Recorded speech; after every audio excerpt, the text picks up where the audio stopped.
स्वराज मराठीमध्ये आपलं स्वागत आहे. सर्वसामान्यांचा आवाज, निर्भीड, बेधडक. स्वराज मराठी.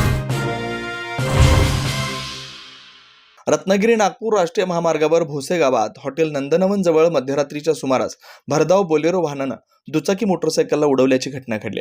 या अपघातात दुचाकीवरील तिघे जागीच ठार झाल्याची घटना घडली.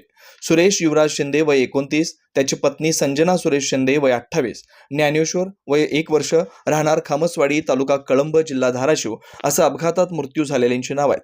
कर्नाटक बेडकेळ इथं ऊसतोडी पट्टा पडल्यानं गावी परत जात होते. त्याच्या टोळीतील सर्व सहकारी नातेवाईक हे ट्रकमधून पुढे गेले होते.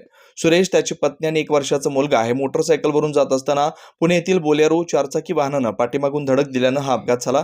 अपघातानंतर बोलेरो वाहन जागेवर सोडून चालक पसार झाला. अपघाताची माहिती मिळताच मिरज ग्रामीण पोलिसांनी घटनास्थळी धाव घेतली.